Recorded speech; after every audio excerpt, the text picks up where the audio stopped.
Anti-differentiate each of the following, giving answers with positive indices. So a lot of you forget about this at the end. So just make sure that your final answer have positive indices.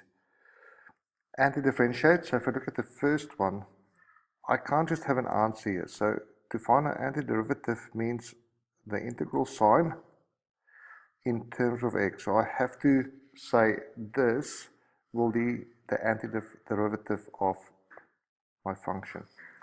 Right, looking at my rules, remember the rule that we said, and I have the rules for differentiation and integration because we're going to use it later together. So ax to the power n, remember if I differentiate, the n, the n went to the front, so times n, and it became n minus 1. With integration, or anti-differentiation, the a stays there, it's n plus 1, so it's the opposite because it's anti-differentiation, and then I divide by instead of multiply. So I'm going to apply that rule. So what I'm going to do is, I'm going to say it is 2 x to the power 7 plus 1 divide by 7 plus 1. I'm not going to write 7 plus 1 because I know that that is 8. And I'm going to say plus c because that's at constant value that falls away, as in the explanation that I gave earlier on. Okay, so this equals then, simplify to divide by itself is 1, a divided by 2 is 4, and I'm just going to write this as then a quarter, x to the power 7 plus 1 is 8, plus c. Please remember, I know it's a small thing, but some of you don't get confused, that x over 4 is actually a quarter x. So this is the same as x to the power 8 over 4 plus c. Those things are exactly the same. Sometimes easier to write it this way, sometimes easier to write it that way. Exactly the same thing. Find the antiderivative of b. So this is going to be in terms of dx. This will give us 4, stays there, x to the power minus 3 plus 1. At the start, when you start doing these questions, write this as plus 1 until you are used to it, and then you can do it just in your head. Minus 3 plus 1 is negative 2. Please make sure you don't say it's minus 4, because that's wrong. I now simplify, say plus c. 2 divides itself once and 4 twice, so my answer will be negative 2. X to the power, negative 3 plus 1 is negative 2 plus c.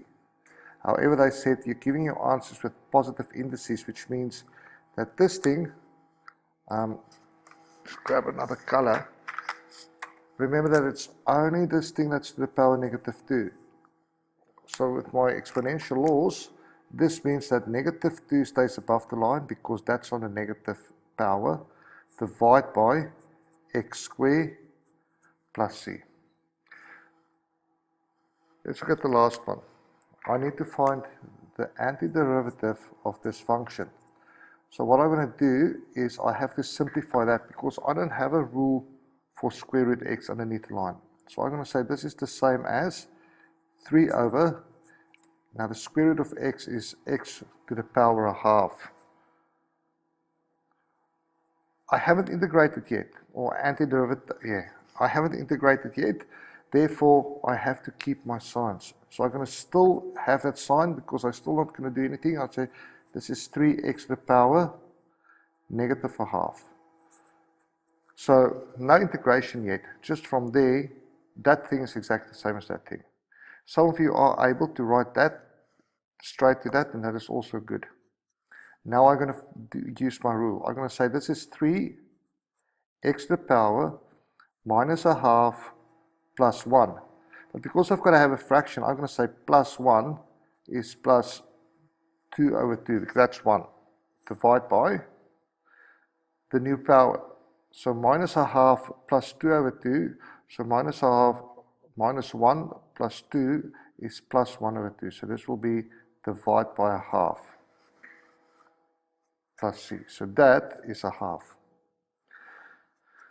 In other words, I have, now if I divide by a half, remember it's the same as multiplying by the reciprocal. And for those who don't know what I'm talking about, I multiply by 2 over 1 to get rid of this. Then I'm going to multiply by 2 over 1 over there, which means this becomes 2 times 3. 2 times 3 gives us 6. X to the power minus a half plus 1 is a half plus c, and that will be, if you want to say that is 6 square root x plus c.